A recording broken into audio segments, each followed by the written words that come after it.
Australia's Southern Ocean is as dangerous as they come. What lures local fishermen here is something they call living gold. Southern bluefin tuna. One fish can be worth up to 75,000 US dollars. An entire pen, more than 10 million. This is not easy money. The diver's just got to watch himself while he's in there. 6 weeks being tossed around the ocean. I'm expecting to get a bit worse. Cramped quarters. The chance of coming back empty-handed. There's been nothing on the echo sound, there's nothing on the sonar. And wrestling sharks Good fun, mate. with your bare hands. Beautiful. These guys are a breed apart.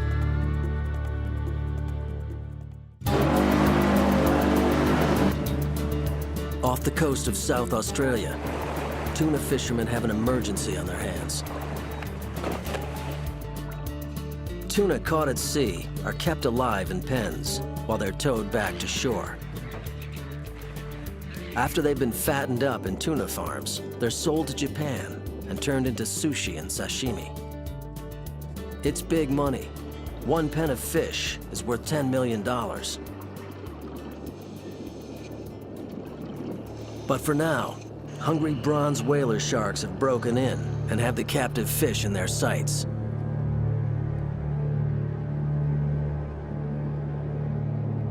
If a shark bites just one tuna, it could cost the fishermen tens of thousands of dollars.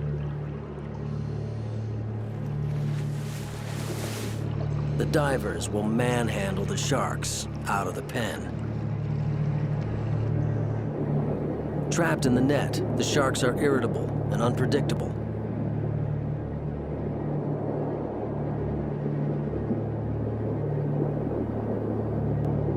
There's no room for error. A bronze whaler can easily sever an arm, or worse.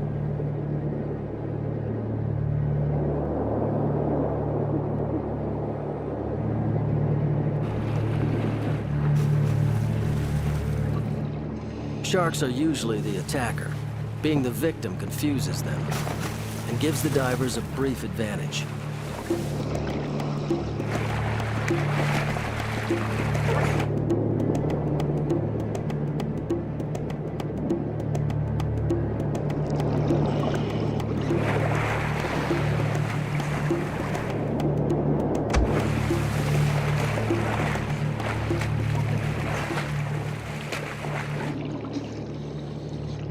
Wrangling sharks is a risk tuna fishermen must take on every trip.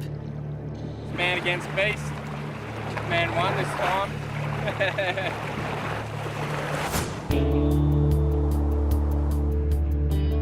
Dockside at Port Lincoln, Kingfish is about to leave for the tuna fishing grounds.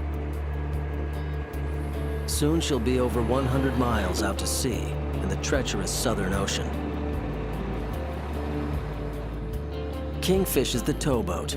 It's her job to tow the pens used to transport live tuna back to port. From December to May, a river of migrating tuna stretches from South Africa to Australia and beyond. The coast of South Australia is the perfect place to intercept them, and that's where you find Port Lincoln. In just one trip, the fishermen can bring home 240 tons of juvenile tuna, worth around $20 million on the Japanese fish markets. Kingfish won't do it alone. There are two other boats.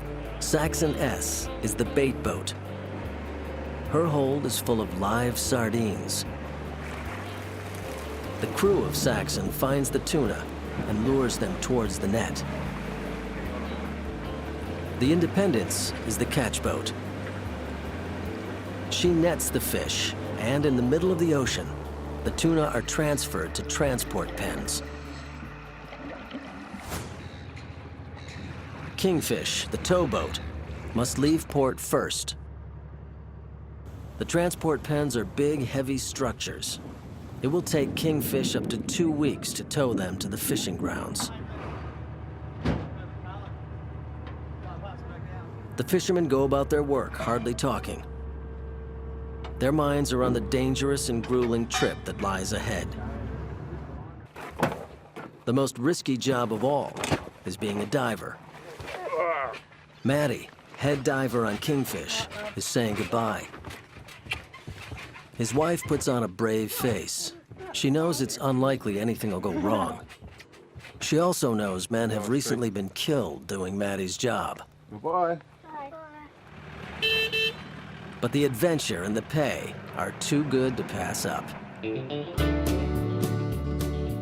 In the hills above town, Damo, another vital member of the Kingfish dive team, is running late.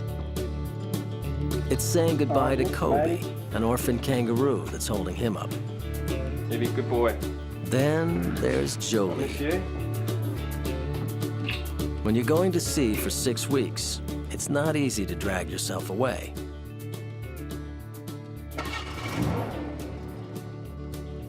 Damo's learned it's best to leave fast and not look back.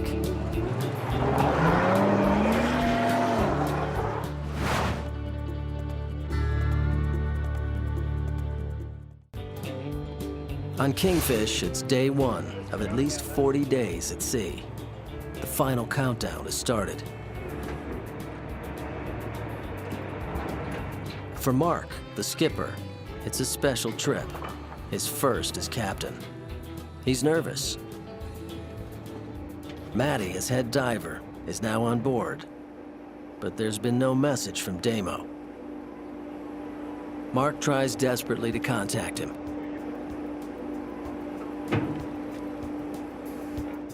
In the engine room, Liam makes final checks. Perfect. Ready to do about 500 hours straight. The engine's a mighty Detroit diesel, and she's a regular gas guzzler. Liam's had to load 11,000 gallons of diesel.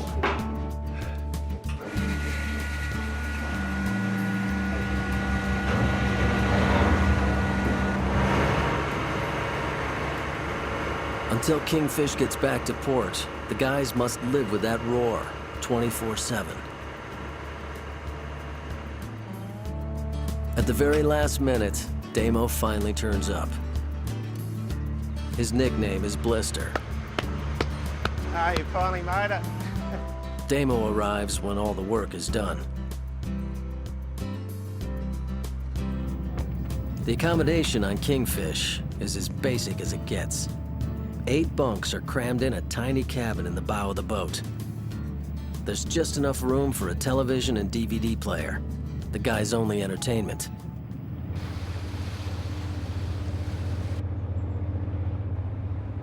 Catch you soon. As the boat pulls out, last calls are made on cell phones. There'll be no signal at sea.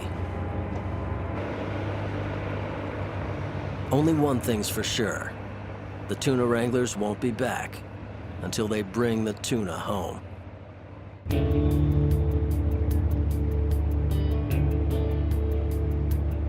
The crew is tense. They're headed into one of the wildest seas in the world. They won't be back until the tuna are caught. It's a heavy load for a young skipper to shoulder. It's Mark's responsibility to guide ship, crew, and catch safely back to port, whatever the weather throws at them. With Kingfish on her way, it's time to find out what the tuna are doing. The fisherman's boss, Marcus Steer, puts in a call to his eye in the sky. Kiwi White has been spotting tuna from the air for 30 years. When the sun's out, tuna come to the surface to warm up. Light glances off the ripples the fish create. It's known as a crystalline patch. Kiwi is so experienced, he can estimate not just how many there are, but even their average size.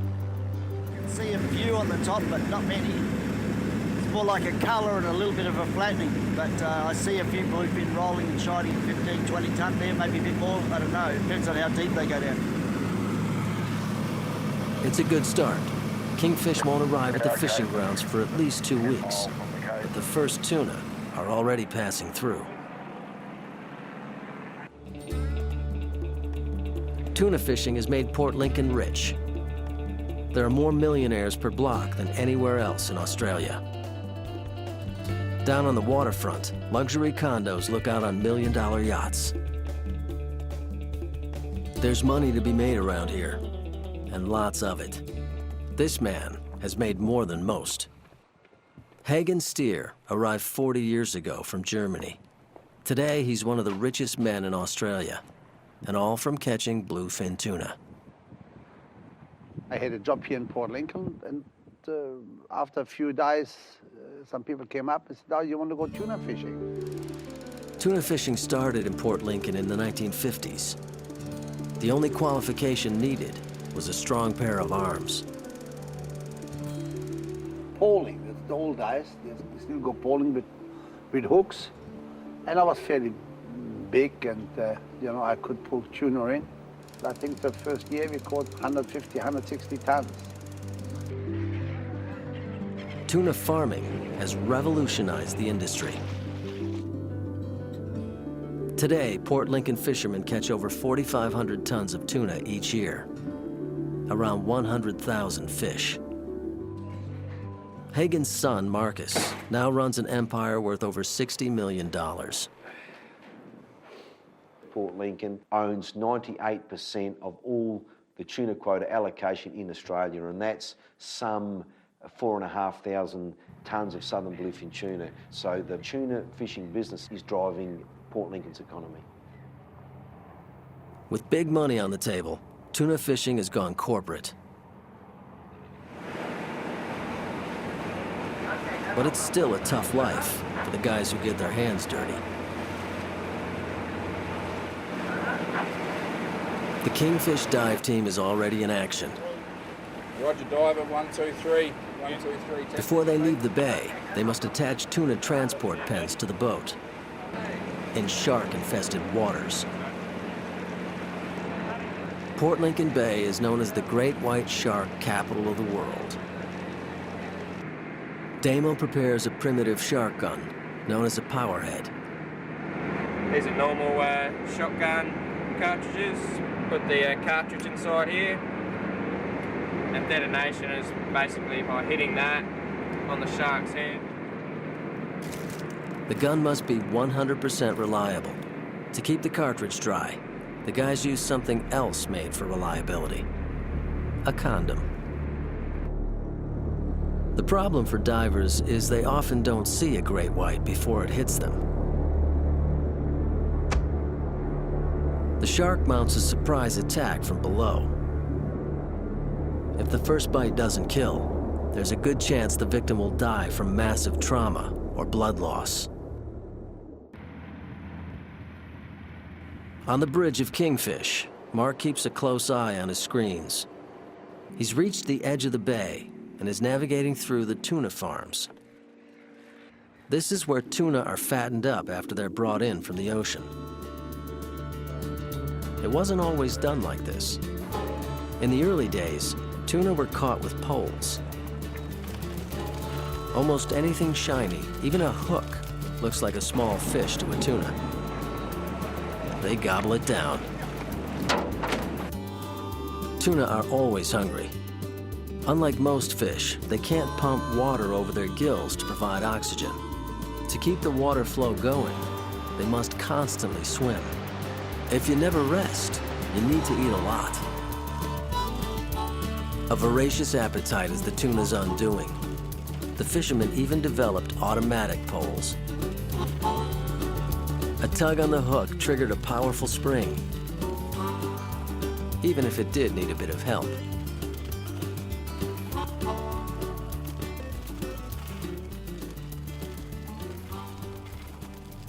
Millions of dollars were made fast, but by the late 80s, way too many fish had been pulled from the ocean.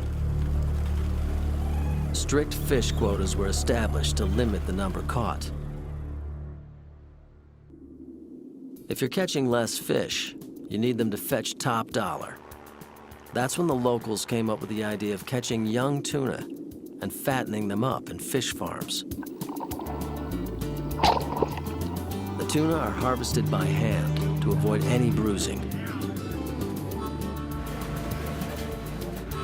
One perfect fish can fetch $75,000 US on the Japanese market. Up to 3,000 fish are housed in each farm pen.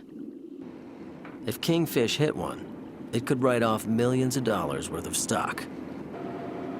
To make things more difficult for Mark, the sea is getting choppy. All right, boys, time to rubber up. Get wet. The divers are about to attach the two pens.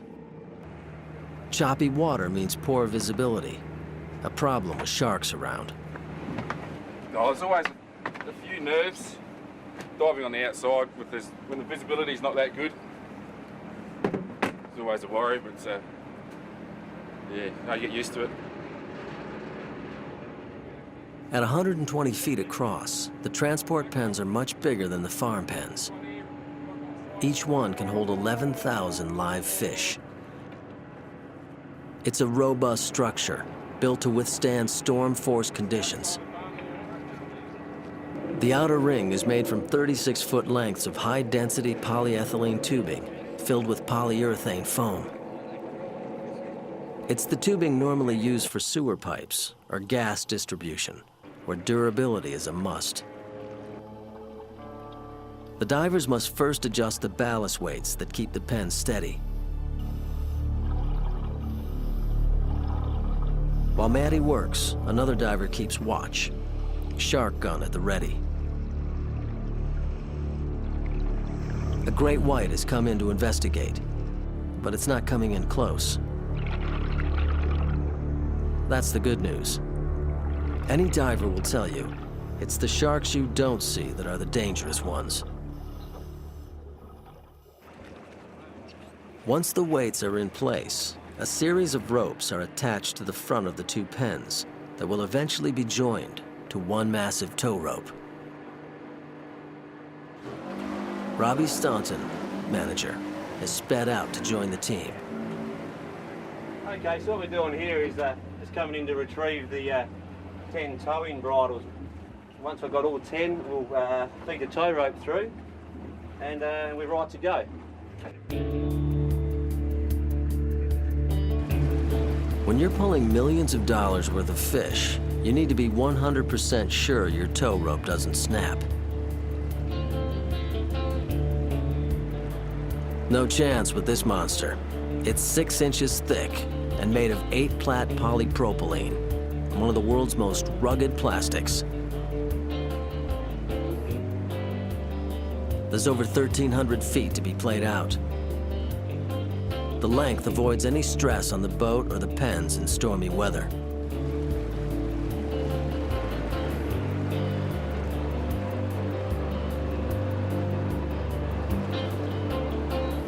The two pens are now attached to Kingfish. For at least a week, she'll travel alone before the other boats join her, 100 miles out at sea.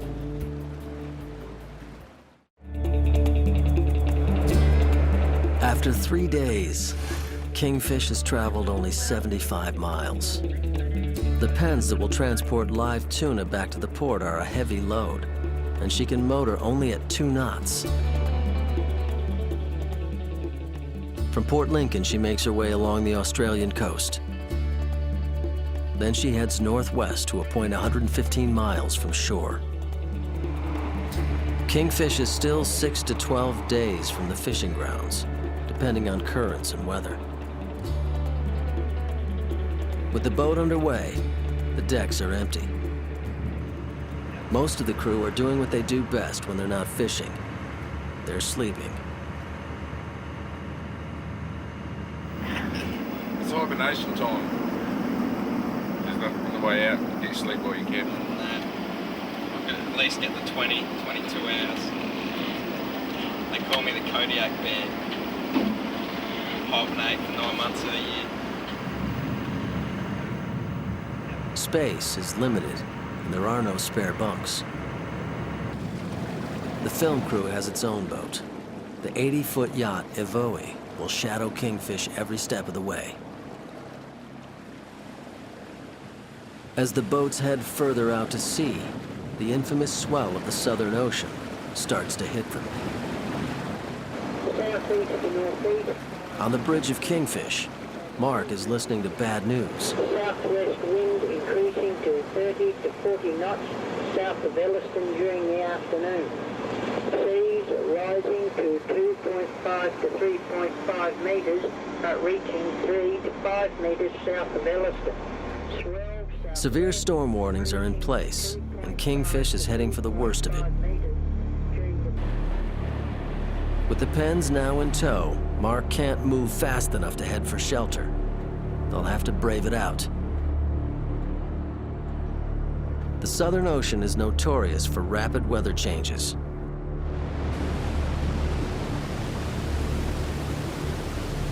Crossing from the filming boat to Kingfish is extremely dangerous.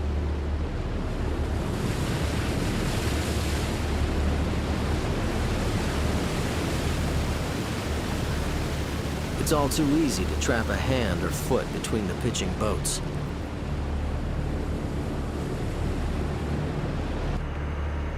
Mika, the cook, is ignoring the weather. Even though the boat's being tossed around, he's preparing garlic roast beef with an onion sauce. Well, I'm just going to stuff these holes. I'll cut in it with garlic so the flavour gets right through it. And then I'm just going to coat it with a bit of mustard, a bit of honey, and just pop it straight in the oven. It sounds easy, but flying food does happen. Yes, had a fair few actually, a few meals across the floor. Being a cook, usually get the crew to clean up anyway, so it works out. It takes a strong stomach to tackle a garlic roast on a day like today. Doesn't matter if it's rough or not. The lads eat just as much, if not more.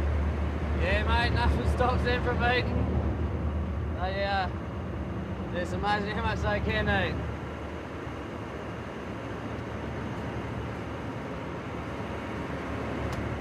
That will be bloody beautiful.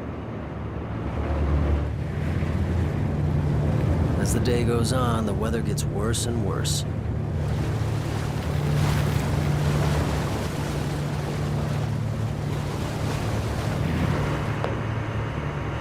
The boat's engines can't fight the storm, and it's pushing Kingfish backwards. Even at full throttle, it's a struggle to keep Kingfish on track. The whole boat is vibrating as it tries to punch the waves.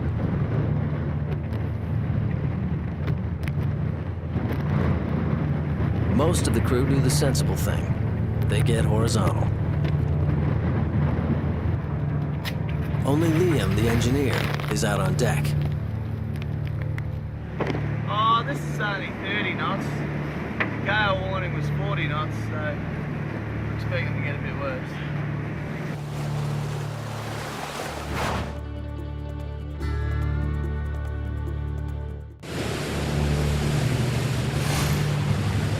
The Kingfish tuna boat is battered by storms for 5 whole days. For most of the time, the crew stays locked in their tiny cabin. You start thinking a lot, thinking about home, family, and things that you want to do when you get back. I miss Jolie a lot when I'm out here. Yeah, down south at Albany. Got 2 beautiful kids there. Don't get to see enough, but still the best thing that ever happened to me. Beautiful, beautiful. The most thing I miss when I'm out here is a nice comfortable bed at home and where it's nice and quiet. Day 9, and there's a break in the weather. During the storm, waves pounded the pen continuously. This is the first chance for the divers to go inspect them.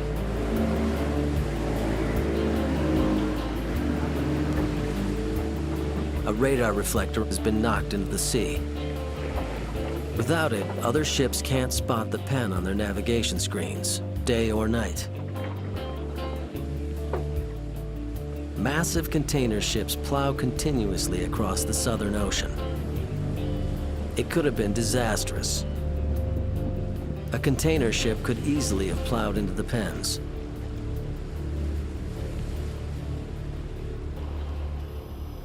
Fortunately, there's no other damage.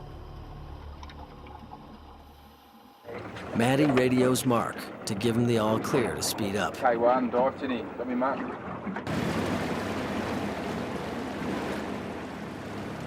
Weather permitting, 5 more days of continuous motoring will get kingfish in her 2 pens to the tuna fishing grounds.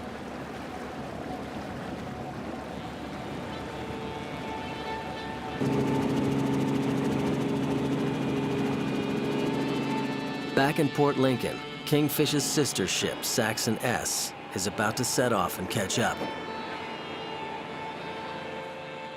Saxon S is the bait boat.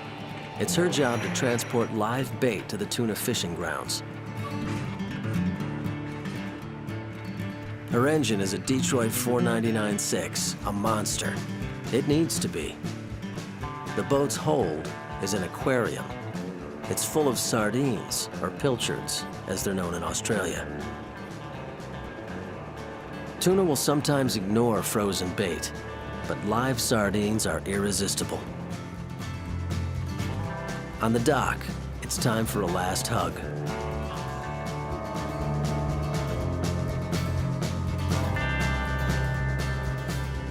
As the boat slowly pulls away, checks are made on the bait tanks. On the way out tonight, they'll make a last catch of sardines. Steve, the cook, is already busy. He's been on the boats for over 20 years. He's been deckhand, engineer, even skipper of a prawn boat. At 45, he's the old man of the crew. Like, I'm supposed to be cooking rice, but it's all gone to mush. At the moment, it's nice and calm, and look at it, it's crap. Usually, it's rough, really rough, and the whole boat's rolling back and forwards. I'll pull it off perfectly. But here, flat calm, crap. It's crap. And my garlic bread's burning. Sorry. Oh my God, that's burnt too. What's burning in here? It's all right, it's just the rice. The rice?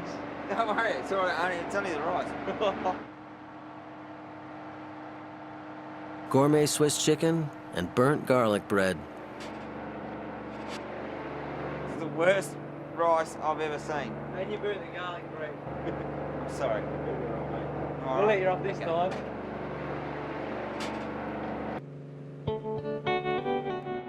Pete, the skipper, will have to wait for dinner. First, he needs to find the sardines they're after. Pete's been in the business 10 years. Basically what we're looking for here is just basically lots of these little dots here. These dots mean like little bits of fish, anything from chows, pilchards to anchovies. And as you can see, the more those condense up, the better the schools of fish are. We'll probably put a mark on the computer over here, put a dot right there. And then that way we'll keep looking around tonight, and if there's nothing better, we'll come back to this spot. Any fisherman will tell you, fishing is a waiting game. For 3 hours, the boat goes round in circles. At last, Pete finds what he's looking for. Just right here, there seems to be a bit of a school coming through now. And over this one here, you can see quite a big school here. We'll have a crack at it and see what we come up with. Once the boat is over the sardines, lights are turned on. Sardines, like many fish, are attracted to light because it helps them see the tiny animals they eat. Below decks, Oki, the engineer, makes his rounds. The engine doesn't just move the boat along, it also powers vital water pumps. The huge bait tanks carry 20,000 live sardines. A small rowboat heads out with another powerful light attached. The lights on deck are turned off, and the sardines follow the rowboat.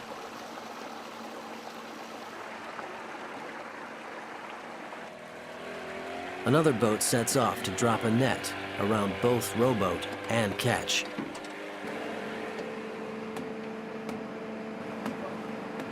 Gradually, the net is pulled in. For the sardines, there's no escape.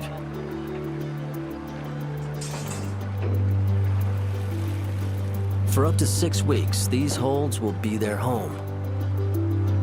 They'll be released only to find themselves surrounded by the snapping mouths of hungry tuna.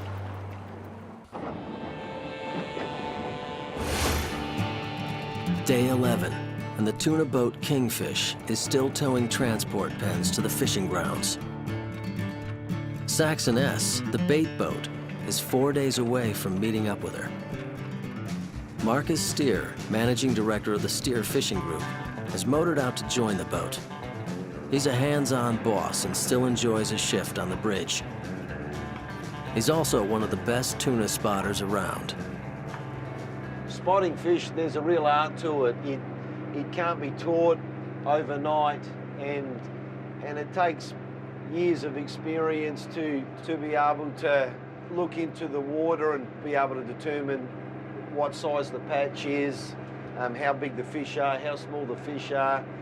It's something that's really got to be bred into you. Until 3 months ago, Simon worked as an apprentice plumber. He's the first fisherman in his family, and he's loving it. Yeah, it's great to come out and see it. It's all different.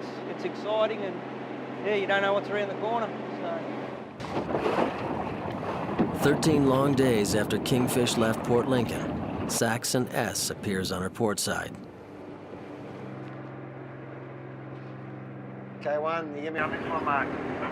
Roger. Yeah, Roger, mate, how's it going? At long last, it's time to start fishing. On the bridge of Kingfish, Mark maintains just enough speed to keep the tuna transport pens steady. It's the Saxon S that must cruise around and find the tuna. Putting out a trawl on, you just never know on days like today when it's a bit choppy. Best way to get a tuna and find a patch, matter of throwing it out. We've got a bit of a bungee cord system up the front. When the tuna comes up, coming up a bit of sun, the trawl line will go off and we'll know we've got a fish there, and maybe there's a few more there, maybe there isn't. To the uneducated eye, all sea looks the same, but not to Marcus Steer. If it's flat, glassy, calm, you'll see the fish ripple on the water or break the surface.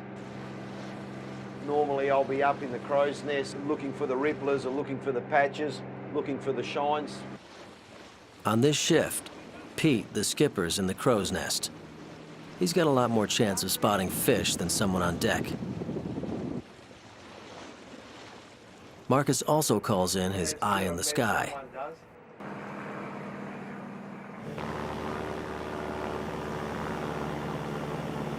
Yankee Doodle, Saxon S. Yeah, Roger, mate, how's it going? Marcus, we've got a patch at 33, 1103 and 131, 34, 89. It's about 15 to 18 tonne of slightly mixed fish, probably from 17 to 19 kilo fish.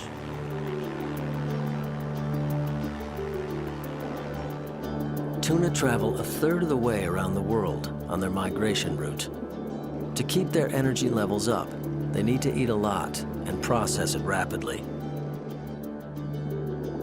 By coming to the surface to sunbathe, they warm up and digest their food faster.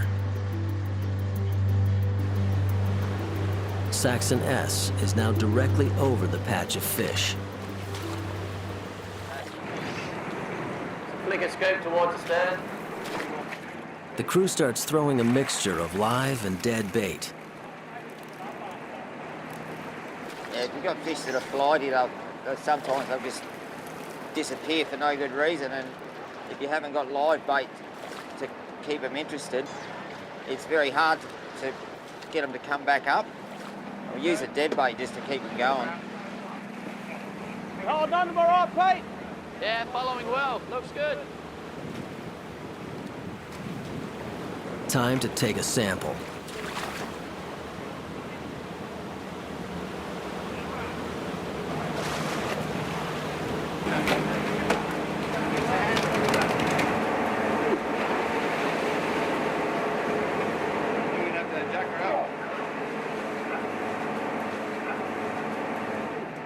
Pretty good tuna. The guys are on for their first catch. The big one, Barber. As the crew throws bait into the water to keep the tuna following, Saxon S. heads toward Kingfish. She's standing by with the transport pens in tow. Another boat is also coming in to help. The Independence is the boat that will actually net the fish.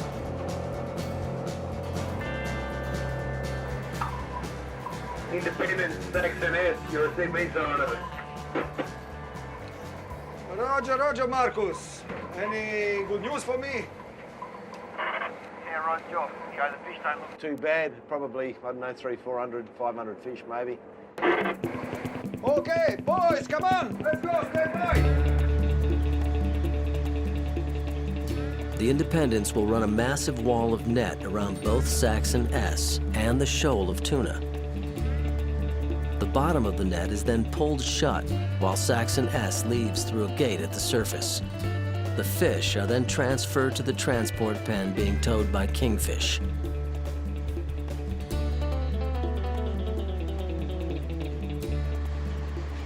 Well, that's the theory, but a lot can go wrong. Right now, we've got to be very careful that the fish don't drop off behind the back of the boat, and 9 times out of 10, the fish that drop off behind the back of the boat are the bigger fish, and they're the ones we're targeting on, and they're the ones we're trying to catch. On the Independence, it's time to drop the net. Okay.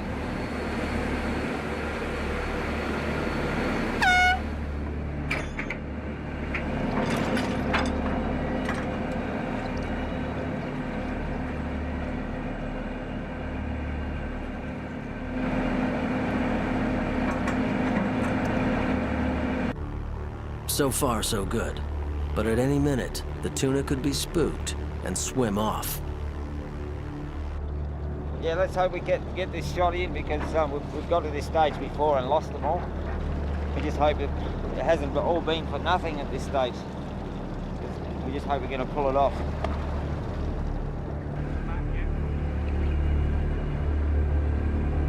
The tuna are confused, swimming in all directions.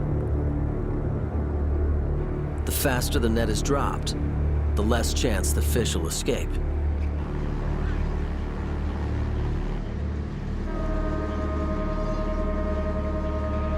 Once the circle is complete, a steel draw cord running along the bottom of the net is winched in to close it.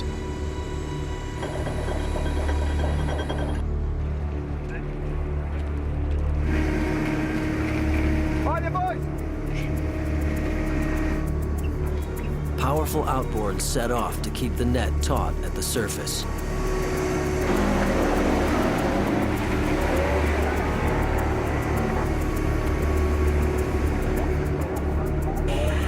It's time for Saxon S to leave. The fish are in the bag.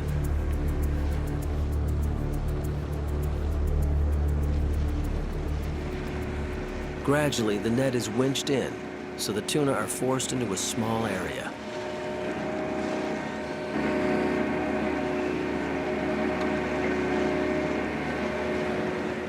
Kingfish has come alongside, and the dive team is already in action. Matthew, have a quick look and let us know what's going on. So we're definitely taking these? You're the man. It's up to you. If the fish are good enough, we'll take them. If you say we don't want them, we don't want them. Okay, mate, I'll listen for you on the radio. It's Matty's call. Even at this point, the fish could be released if they're not in the right size range.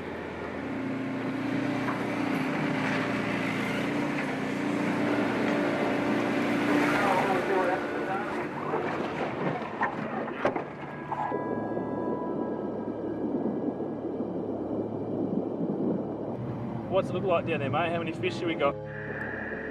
We haven't got heaps of fish, but the fish size looks pretty good. Fish look comfortable at the moment. Average size is good. Probably about 19 to 20 kilo average. That's the news the team wants to hear. The first catch of the trip is on. Plug it up.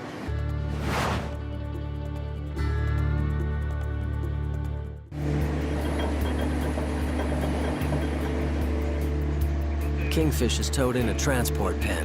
It must now be connected to the catch net. During the tow out from port, the net of the transport pen has been bunched near the surface to reduce drag. Now it's time to drop it.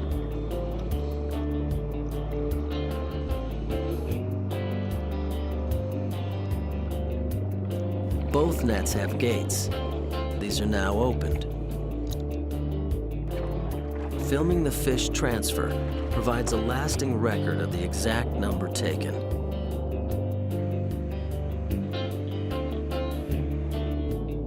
To protect tuna from being overfished, it's vital the fishermen don't exceed their government quota.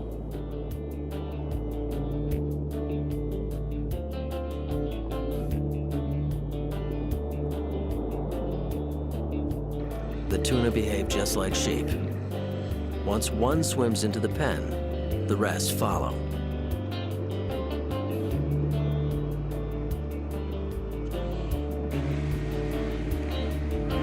Oh, come on, fish, come on.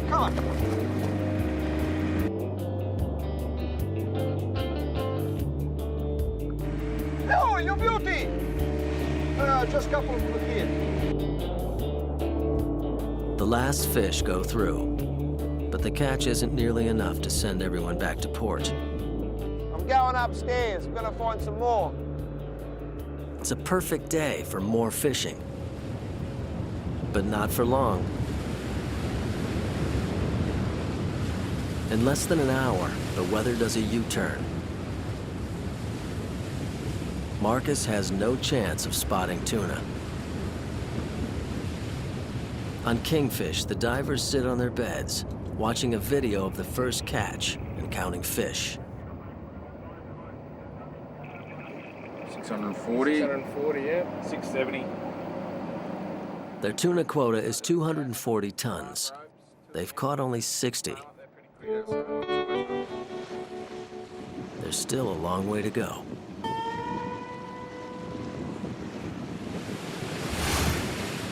The bad weather sets in for several days.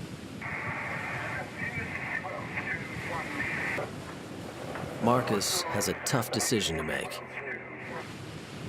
Because of storms, Kingfish took longer than usual to reach the fishing grounds. Now she's running short on fuel. Kingfish 1 has been out here for about 18 days. The boat holds about 45,000 litres of fuel. They've already burnt 25,000 litres of fuel, so it was best to send them in to recharge the batteries, put more fuel on, put more fresh water on.